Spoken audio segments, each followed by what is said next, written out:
Cerita dibuka dengan memperlihatkan pasukan pembersihan yang saat itu sedang menuju ke sarang semut super. Di sini saya ganti ya, jadi dari God Power N jadi semut super supaya nggak belibet gitu loh lidah saya. Oke lanjut. Saat itu seluruh pasukan dipimpin oleh Tetua King, dikarenakan dialah yang terkuat dari mereka semua. Di situasi tersebut, Yetian merasa dirinya sekarang sudah terancam karena kekuatannya sudah terekspos atau sudah terbongkar. Jadi ada kemungkinan akan sulit baginya untuk menjadi lebih kuat secara diam-diam. Tapi untuk sekarang, dia tidak terlalu khawatir karena dengan kekuatan yang saat ini, dia masih dapat melawan dan setidaknya melarikan diri. Beberapa saat kemudian, mereka pun diperintahkan untuk berhenti oleh Tetua King, persis di depan sebuah bola energi. Di saat yang sama, muncullah seseorang yang tiba-tiba melapor pada Tetua King kalau formasi telah selesai dipersiapkan. Tetua King pun menjawabnya, dan kemudian sedikit mengamati situasi di sarang para semut super itu. Bisa dilihat dari perbedaannya, terlihat jelas bahwa ukuran dari sarang semut ini jelas-jelas sangat-sangatlah besar. Kalian lihat aja tuh perbandingan ukuran mereka dengan si sarang semut super itu. Di sisi lain, Yetian yang melihat hal itu kemudian menjadi sangat-sangat senang dan sudah tak sabar untuk mengcopy skill dari semut super. Setelah memastikan situasi dan kondisi dari sarang semut itu, Tetua pun langsung maju ke depan. Dan begitu dia sampai di barisan paling depan, dia pun menyuruh semua prajurit untuk mundur dan sedikit menjauh. Tentu saja, setelah mendengarnya, semua orang beserta Yetian langsung kebingungan. Tapi dengan tiba-tiba, mereka pun melihat Tetua yang saat itu langsung menggunakan keahliannya.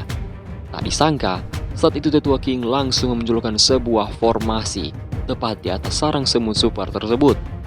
Dan dengan beberapa segel, Tetua King pun langsung mengaktifkan formasi raksasa itu yang bernama Flame Burst Rain. Tentu saja, seperti namanya, sarang semut tersebut langsung dihancurkan oleh banyak sekali serangan yang berasal dari formasi tadi. Dikarenakan formasi itu sangat-sangatlah kuat, orang-orang di sekitar pun terkena dampak shockwave-nya. Di sisi lain, kepala keluarga Lin baru mengetahui kalau Tetua King merupakan ahli formasi yang sangat kuat. Tapi berbeda dengan Yetian, saat itu dia menjadi serakah dan berkata bahwa nanti dia akan mengcopy skill tersebut. Di saat yang sama, Yuling juga mengakui kehebatan penghancur dari formasi itu dan menduga kalau basis Steel Fang pasti mempunyai rencana sendiri, sampai-sampai menghancurkan formasi yang sangat berharga untuk operasi ini. Tak berselang lama, seluruh sarang pun hancur dan hanya menyisakan puing-puingnya saja. Saat itu, karena penasaran, para prajurit pun pergi ke sana untuk memeriksa situasi. Tapi anehnya, tak satu pun bangkai semut ditemukan tergeletak di situ. Seolah-olah mereka semua hancur tak bersisa. Di sisi lain, Yetian nampak kebingungan dan mengira kalau kedatangannya sudah sia-sia. Karena jika tak ada mayat, dia tak dapat mengcopy skill monster itu. Para prajurit yang lain pun merasa aneh dan langsung memeriksa lubang misterius yang terdapat di atas tanah. Tapi sayangnya, akibat rasa penasarannya yang sangat tinggi, dia pun telah mengusik sesuatu yang harusnya tak mereka usik. Seketika, orang tadi langsung diserang oleh semut itu dan langsung mokat di tempat. Setelah memakan orang bernasib malang tadi, semut super kemudian menunjukkan kemarahannya dan menampakkan aura hitam miliknya yang sangat menakutkan. Seketika, semua orang di situ kemudian terkejut dan ketar-ketir sejenak setelah melihat sang semut super. Tapi di sisi lain, bukannya ketar-ketir, Yetian malah merasa sangat senang karena kemunculan semut super itu. Singkat cerita, gerombolan semut super kemudian keluar dari sarang mereka yang sebenarnya diakibatkan panggilan dari semut super yang pertama. Tapi, walaupun menghadapi musuh yang sangat-sangatlah banyak, Tetua King tak merasa takut sedikit pun dan memerintahkan para pasukan dengan penuh wibawanya. Kepala keluarga Lin juga tidak merasa takut dan langsung memerintahkan seluruh pasukannya untuk membantu penyerangan para semut super. Tanpa memakan banyak waktu, terjadilah perang antara manusia dan semut super. Melihat semua pasukan maju, Yetian pun langsung mencabut pedangnya dan langsung maju ke medan perang. Dan sesampainya dia di depan, dia pun langsung menebas salah satu semut super yang menyambutnya saat itu. Dikarenakan semut super itu sudah mati, orang-orang tadi pun langsung meninggalkan Yetian bersama dengan mayat semut tadi. Di situasi itu, Yetian menunggu dulu sampai situasi di sekitarnya sudah aman. Dan setelah aman, dia pun langsung melaksanakan aksinya, yaitu mengcopy bakat dari sang semut super. Dengan kefashihanannya, tentu saja dia pun berhasil menyalin bakat tingkat atas milik semut super itu. Dan saat itu, bakat dari semut super pun masuk ke dalam tubuh Yetian. Dan dengan tiba-tiba, jendela status pun muncul di depan matanya, sambil bertanya apakah dia akan menggabungkan bakat atau tidak. Melihat situasi yang saat ini tak mumpuni untuk menggabungkan bakat, Yetian pun mengurungkan niatnya sejenak dan berniat untuk mencari tempat aman dulu dan menggabungkannya di sana. Saat itu, Yetian pun mengaktifkan bakat kecepatannya dan berusaha keluar dari tempat ini untuk pergi ke tempat aman. Tapi dengan tiba-tiba, Yetian pun kaget karena 2 ekor semut super langsung menghalangi jalannya. Sontak, karena Yetian kesal dan tidak ingin diganggu, dia pun dengan cepat mengaktifkan bakat bayangannya dan langsung menebas para semut super itu dengan skillnya, yaitu Shadow Slash. Di saat yang sama, situasi yang buruk pun terlihat di baris depan. Di situ, terlihat sesuatu yang sedang mengawasi peperangan.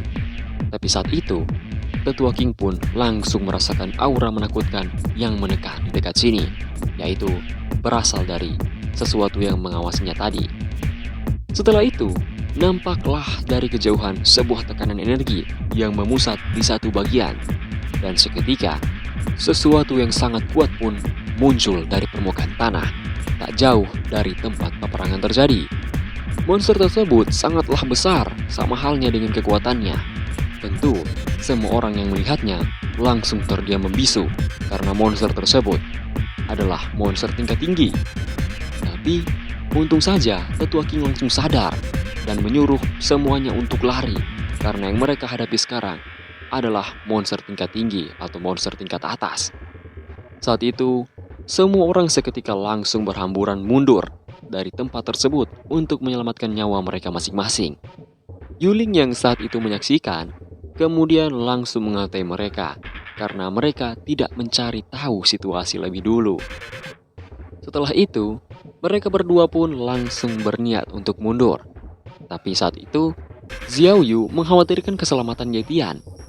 Namun, dengan sangat yakin, Yuling pun berkata bahwa Yetian bukanlah orang yang akan terjebak di situasi seperti ini dengan mudah. Jadi, sudah pasti dia akan selamat dari sini. Di saat yang sama, beberapa orang yang lari saat itu heran kenapa mereka lari dan tidak melawan monster itu. Tapi, seseorang pun mengatainya dan berkata, bahkan ranah di atas Great Warrior pun tak bisa melawannya. Jadi, bagaimana mungkin satu orang Great Warrior dan beberapa sampah dapat melawan monster itu? Di samping itu, seseorang pun langsung berkata, kalau terlihat jelas bahwa Tetua King lah yang paling cepat dari mereka semua. Maksudnya dalam hal lari. Setelah mendengarkan percakapan tersebut, Yetian pun semakin waspada dan tak mudah percaya dengan para keluarga serta orang-orang besar. Karena sudah pasti mereka tidak akan menguntungkan dirinya, malahan membawa kerugian untuknya. Di saat yang sama, terlihat jelas kalau para prajurit yang kurang beruntung tak bisa lari, dan sayangnya terhisap oleh semut super tingkat atas itu. Dan ya, sudah pasti berakhir sebagai makan malam sang semut super tingkat atas.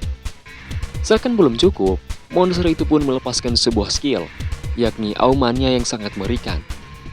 Menurut saya, skill ini hampir sama dengan skill eksklusifnya bos-bos monster dari game RPG gitu, yaitu skill yang bernama Fear, yang dapat dilepaskan lewat auman, tatapan, dan yang lain. Dan korban yang terkena skill ini tidak akan bisa bergerak 1 inci pun, seolah-olah tubuh mereka terasa sangat-sangatlah berat dan tidak mau mendengarkan perintah mereka. Atau terkadang, mereka juga akan susah untuk bernafas. Mengetahui ada sesuatu yang tidak beres, Yetian pun semakin mempercepat langkahnya dengan bakat kecepatannya sebelum auman monster tersebut mencapai dirinya. Saat itu, Yetian hampir mencapai batas, tapi dia tetap berusaha untuk tidak terjebak oleh skill monster tersebut. Yetian terus memaksakan dirinya dan menggunakan kekuatan penuh dari bakat kecepatan kemudian menjadi sangat-sangatlah cepat, sehingga dia pun akhirnya lolos dari domain skill milik sang monster.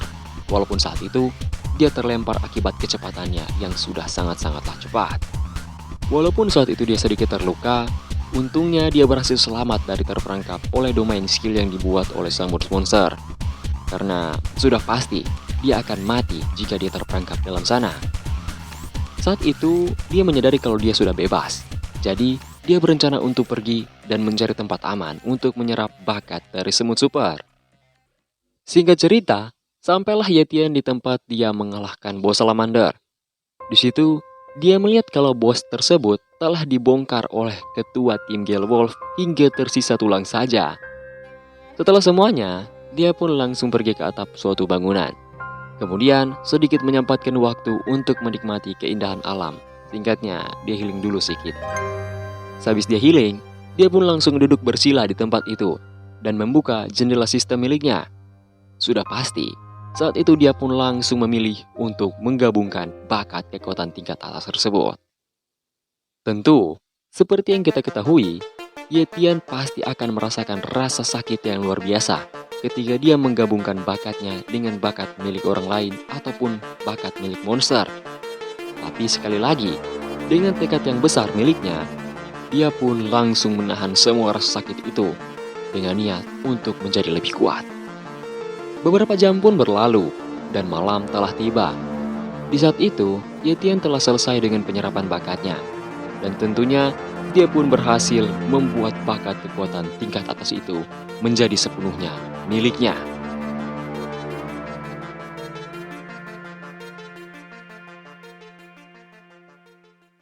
Cerita kemudian berlanjut beberapa hari kemudian di dalam kota, tepatnya di tempat kediaman keluarga Ye. Kemudian, terlihatlah Yetian yang saat itu sedang bermeditasi. Di saat yang sama, Yetian menyadari kalau kekuatannya sudah meningkat 10 kali lipat akibat menyerap bakat semut super. Jadi dia merasa dapat dengan mudah melawan seseorang yang berada di ranah novice warrior. Saat itu dengan tiba-tiba, Yeyu pun datang dan marah-marah tidak jelas pada Yetian. Karena setiap hari kerjaannya hanya duduk dan bermeditasi saja semenjak dia pulang ke rumah gitu loh. Yeyu pun tak henti-hentinya mengomeli Yetian. Tapi sayangnya, Yetian dengan sengaja tak mendengarkan omongan adiknya dan fokus dalam bermeditasi. Saat itu, Yeyu sangat-sangatlah kesal dan langsung pergi ke dapur untuk berniat melanjutkan memasak. Tapi, bukan seorang adik namanya yang tidak balas dendam pada kakaknya yang sudah jahil. Dengan wajah psikonya, Yeyu kemudian menuangkan banyak sekali garam di atas makanan yang akan dia sajikan untuk kakaknya. Tak berselang lama, makanan mereka pun telah selesai dan langsung disajikan di meja makan. Yeyu pun berkata kalau santapan kali ini adalah hidangan spesial dan khusus dibuat dengan penuh cinta oleh adiknya.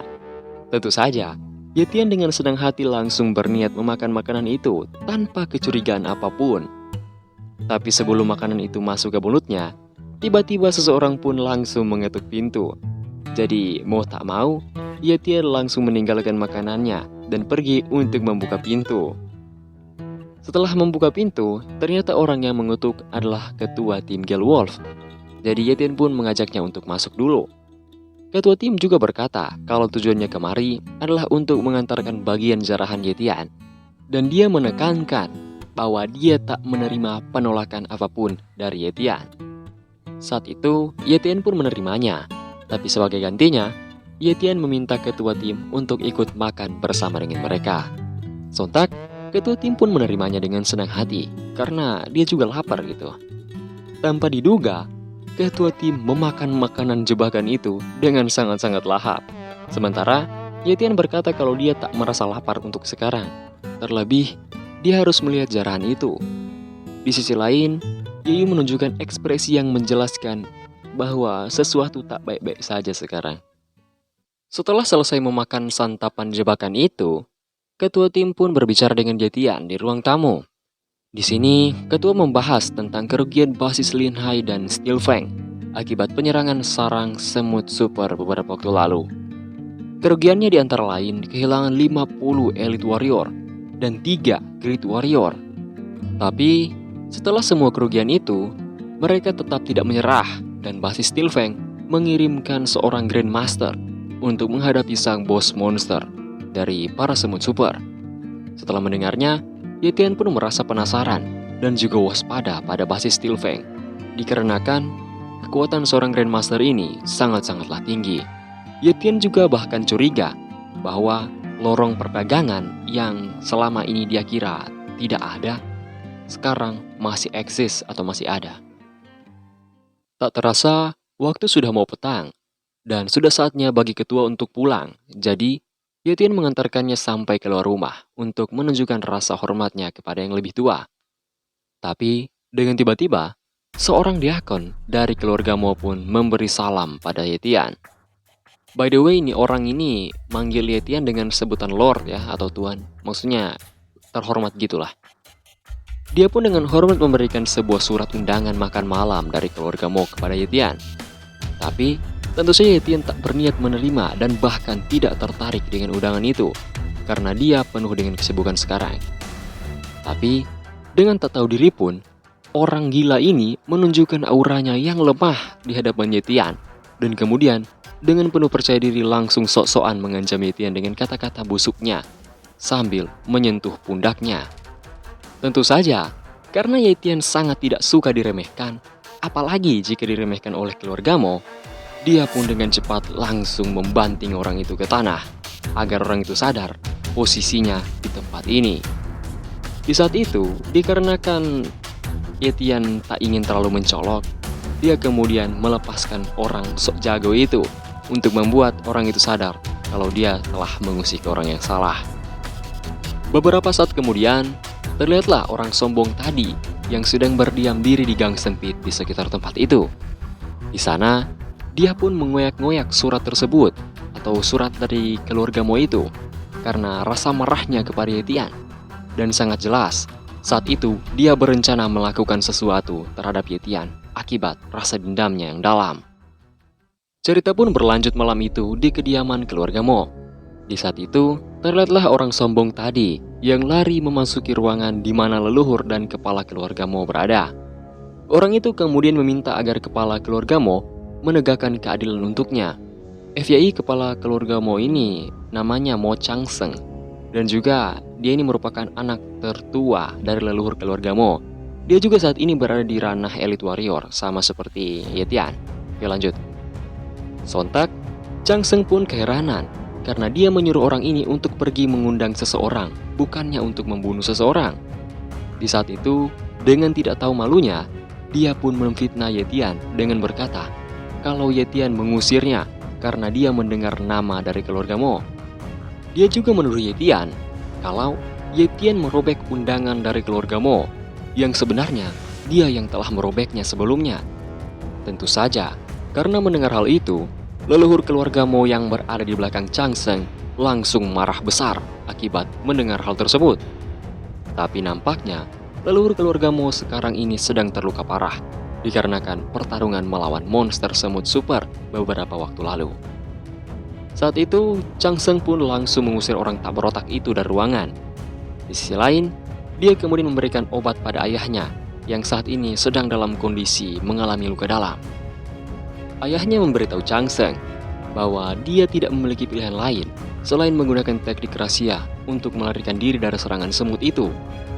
Saat itu, dia pun berkata bahwa ini terjadi juga akibat tubuhnya yang sudah menua, dan cepat atau lambat, dia tahu pasti dia akan mati, dan keluarga Mo tak akan mempunyai seorang Great Warrior lagi.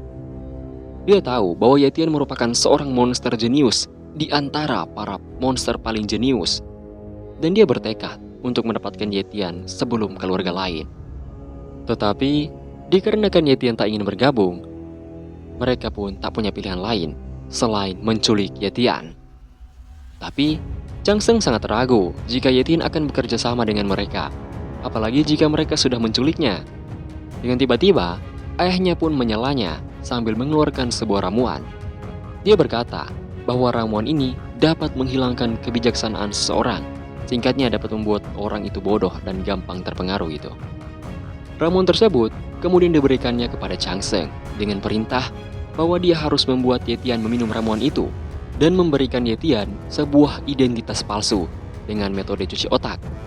Dan yang terakhir, Chang Seng harus memberitahu Yetian bahwa Yetian adalah anak di luar nikah dari leluhur keluarga Mo dengan seseorang perempuan tak dikenal. Saat itu, Chang Seng tentu saja kaget dan khawatir jika posisinya nanti akan tergeser. Tapi ayahnya meyakinkannya kalau posisi miliknya tidak akan tergeser oleh Yetian.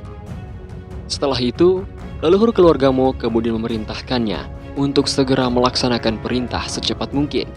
Dan setelah mendengarkan hal itu, Chang Seng pun menuruti perintah dari leluhur keluarga.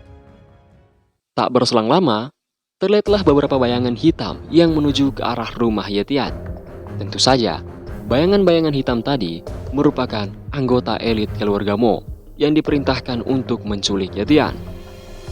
Beberapa saat kemudian, mereka pun sampai di rumah Yetian dan telah selesai mengepung tempat tinggalnya. Setelah itu, salah satu dari mereka pun ditugaskan untuk masuk ke rumah dan menangkap Yetian. Orang itu pun membuka pintu dan masuk ke dalam kamar Yetian. Di situ, dia melihat Yetian yang sedang tertidur lelap. Jadi, dia langsung melaporkan situasi pada atasannya.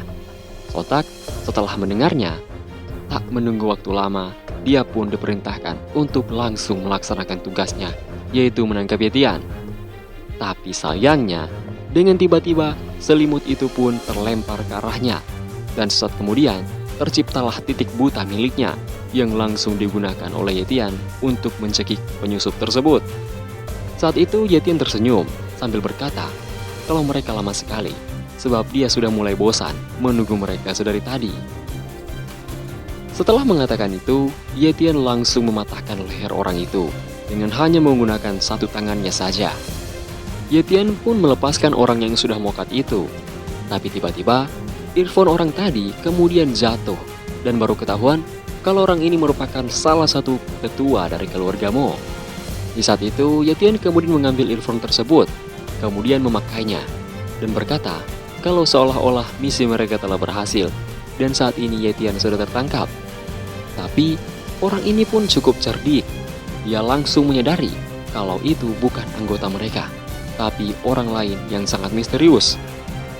Lalu, setelah komunikasi terputus, mayat dari tetua kedua atau orang yang tadi langsung dilempar keluar jendela oleh Yetian.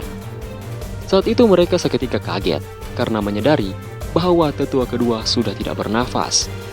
Di situasi itu, dikarenakan dia cukup sigap, dia langsung menyuruh seluruh anggotanya untuk berhati-hati karena dia menduga kalau Yetian telah memanggil bantuan dari luar. Setelah mendengar hal tersebut, para penyusup ini kemudian berteriak seperti orang gila dan menyuruh sosok misterius yang membantu Yetian untuk segera keluar. Tapi dengan tiba-tiba, seberkas cahaya hijau pun muncul dari belakang mereka. Dan dalam sekejap, salah satu kepala penyusup itu langsung terpisah dari tubuh miliknya. Di situ, Yetian pun tersenyum dengan senyuman seorang psycho kepada mereka semua. Sontak, karena melihat hal itu, mereka semua pun menduga kalau Yetian telah menyewa seorang Dark Shadow Assassin berperingkat tinggi. Jadi, mereka semua pun langsung berhamburan dan berpencar untuk mengoceh teknik bayangannya. Tapi sayang sekali, mereka tidak mengetahui kalau Yetian mempunyai bakat kecepatan yang bisa dalam sekejap mendekati mereka, dan tentu saja langsung membelah sebagian dari mereka. Saat itu karena masih ada yang tersisa, Yetian pun langsung mengaktifkan kembali bakat kecepatannya dan langsung membelah orang tersebut. Tapi dengan tiba-tiba, salah satu dari mereka pun langsung menyerang Yetian, sampai-sampai pukulannya menyebabkan rooftop Yetian langsung hancur berantakan, yang pastinya membuat dia harus bekerja lagi. Sontak, karena Yetian merasa bahwa sekarang sudah cukup baginya untuk bermain-main, dia pun langsung mengaktifkan sebuah skill yang sangat-sangatlah kuat, yang bernama Shadow Kill. Tentu saja, karena skill itu sangat kuat, dia pun langsung dapat membelah para penyusup tadi menjadi dua bagian.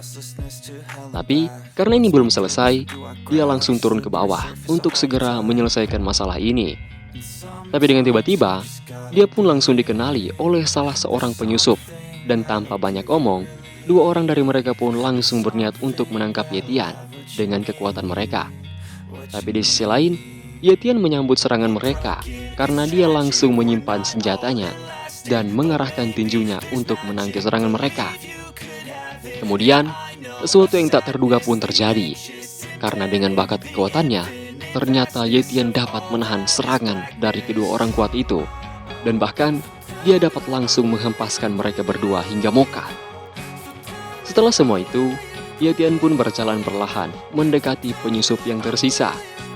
Ternyata, Ye Tian sudah tahu bahwa identitas penyusup ini adalah Mo En, yaitu ayah dari Tuan Muda Mo. Karena menyadari bahwa Ye Tian sudah mengetahui identitasnya, Mo En pun melepaskan penyamarannya dan meminta agar Ye Tian tidak membunuhnya. Di sana, Ye Tian langsung memberitahu bahwa dialah yang membunuh anak Mo En waktu itu. Tapi, lihatlah jawaban dari orang satu ini. Dia memberi jawaban seakan-akan dia tak memiliki kasih sayang apapun kepada anaknya. Singkatnya dia ngejual anaknya gitu loh. Saat itu, dia pun memohon pada Ye Tian untuk tak membunuhnya. Tapi sayangnya, Ye Tian bukanlah tipe MC naif nan cupu yang sangat suka mengampuni musuhnya. Karena Ye Tian memiliki prinsip bahwa lebih baik membersihkan penyebab masalah daripada membiarkannya dan malah menciptakan malapetaka yang lebih besar. Ya, dengan ini resmi mentok ya guys ya. Jadi silahkan ditunggu lagi part selanjutnya. Dan jangan lupa dinonton semua iklannya ya, karena itu sumber penghasilan saya. Maksudnya, supaya lengkap gitu aja lah. Masa kalian udah like dan subscribe terus nggak nonton iklannya? Oke udah, bye.